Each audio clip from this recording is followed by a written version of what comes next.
Olá, torcedor gremista. Bem-vindo aqui ao nosso canal no YouTube, História Grêmio. Hoje é um dia de comemorar uma nova era. 25 de setembro de 1977, Grêmio campeão gaúcho. E foi lá que tudo recomeçou. Antes de começar esse vídeo, quero te convidar para que tu acesse o site da KTO.com, digita lá o código promocional História Grêmio e obtenha vantagens. O Campeonato Gaúcho de 1977 tinha 3 turnos. No primeiro turno, o Grêmio foi muito bem e venceu o Inter por 3-0 com muita sobra, um jogo que poderia ter sido bem mais. Mas teve um outro Grenal no primeiro turno que irritou muito a direção colorada. Porque a direção colorada esperava retribuir a vitória magnífica que o Grêmio teve.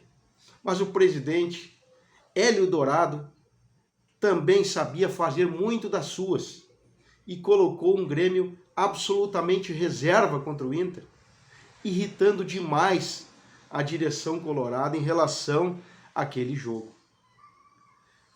Mas apesar de tudo, o Inter acabou ganhando o primeiro turno daquele campeonato.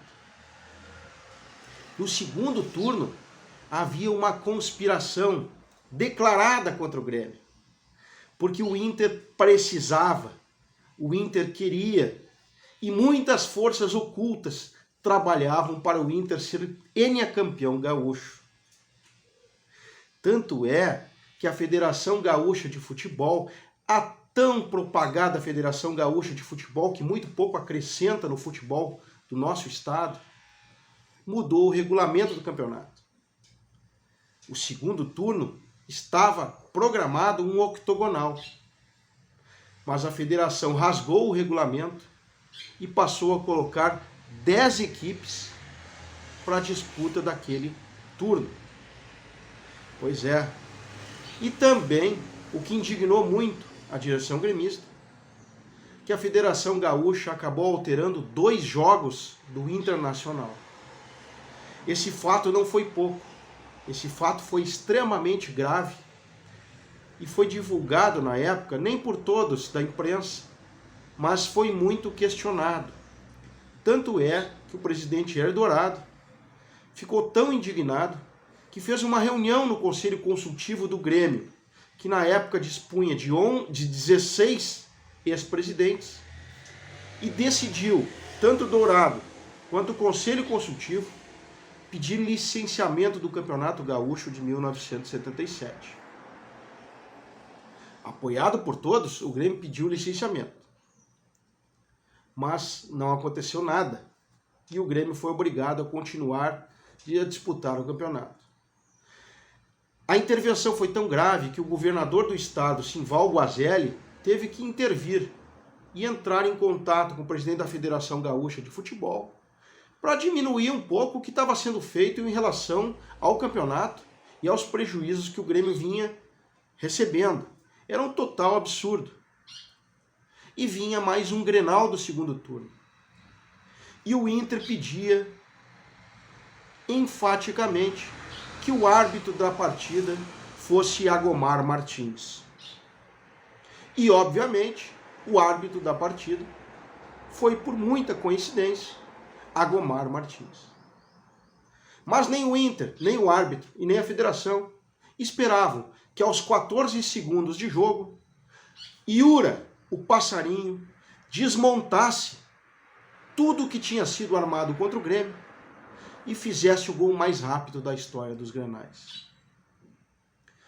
Mesmo assim, após o jogo, o presidente do Inter, no alto da sua empáfia, disse de forma clara em todas as rádios que a partir daquele momento o Esporte Clube Internacional iria pressionar e condicionar toda a arbitragem dos jogos do Inter. Mas o Grêmio tornou-se campeão do segundo turno. Além de perder o turno, o Inter foi obrigado a pagar um bicho extra que tinha prometido ao Brasil de Pelotas frente ao jogo do Grêmio. Mas o Grêmio acabou sendo campeão do turno. E vinha o terceiro turno. O Grêmio iniciou toda a jornada vencendo o Inter por 2-0 no Beira-Rio, algo que não conquistava num domingo à tarde desde 1969. E o Grêmio, resumindo o terceiro turno, tornava-se campeão. No final dos 3 turnos, o Grêmio tinha 2 pontos, referentes a 2 turnos conquistados. E o Internacional tinha 1 turno. Havia o jogo final. E o Grêmio, com uma vitória, seria campeão. Mas, diante dos regulamentos esdrúxulos, um empate no jogo, ou uma derrota do Grêmio, forçaria um jogo extra no Beira-Rio, mesmo o Grêmio tendo todas as vantagens em 2 turnos. E veio lá o que chamamos, e o que foi chamado na época, 8 anos em 90 minutos. Naquele domingo, Porto Alegre estava extremamente animada e o Rio Grande do Sul em polvorosa. Antes do jogo, uma multidão se dirigia ao estádio e Dourado, o presidente gremista, enlouquecido, chamando a torcida em todas as rádios, pedindo público no estádio, pedindo engajamento do torcedor, o que aconteceu em toda a sua gestão. O torcedor gremista sempre esteve ao lado do presidente Hélio Dourado e do Grêmio Futebol Porto-Alegrense. E foi esse torcedor gremista que muito ajudou a mudar todo aquele cenário, tanto na conquista dentro de campo, quanto na conclusão do Estádio Olímpico. O discurso de Hélio Dourado antes do jogo, para os jogadores do Grêmio, levaram alguns às lágrimas. E mostrava que Hélio Dourado era, como era chamado, o presidente do tesão. O Grêmio entrava em campo turbinado. E o Grêmio sempre fazia diferença. Tanto é que Hélio Dourado era o presidente do tesão, que eu posso resumir aqui em números para vocês, o que esse efeito do discurso do presidente Hélio Dourado propiciava ao elenco gremista. De 76 a 81, época em que o presidente Hélio Dourado foi presidente do Grêmio, 20% de todos os gols marcados pelo Grêmio aconteciam antes dos 10 primeiros minutos do primeiro tempo e antes dos 10 primeiros minutos do segundo tempo. Iniciava-se o jogo final e aos 8 minutos do primeiro tempo, André Catimba sofreu um pênalti claro, não marcado pelo árbitro. O Inter, que estava disposto a brigar pelo empate e levar o resultado para casa, foi amplamente dominado pelo Grêmio. Aos 25 minutos da primeira etapa, Tarcísio desperdiçou um pênalti para o Grêmio. E o jogo ficou cada vez mais nervoso. Mas o amplo domínio do Grêmio era evidente e mostrava-se isso em campo com o apoio eufórico do torcedor gremista. Aos 42 minutos, André Catimba marcou um gol antológico, deu uma cambalhota que dessa vez não deu certo, mas levou a torcida do Rio Grande do Sul ao êxtase. O estádio foi à loucura. E no final do primeiro tempo, aqueles 15 minutos de intervalo que antecediam a volta ao jogo, não foram suficientes para acalmar o torcedor. O torcedor gremista estava absolutamente enlouquecido. E alguns torcedores chegaram a cair no fosso, inclusive um deles sendo atendido pelo médico e presidente Hélio Dourado.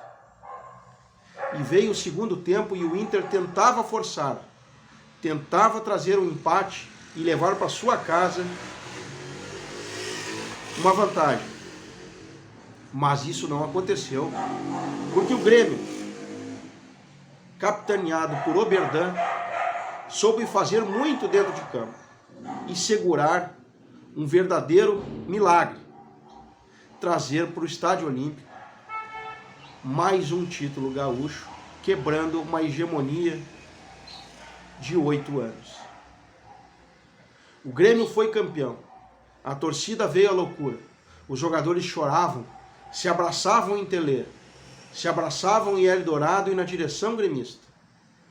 A festa só não foi completa porque a Federação Gaúcha de Futebol, mais uma vez, se negou a entregar a taça ao Grêmio, legítimo campeão.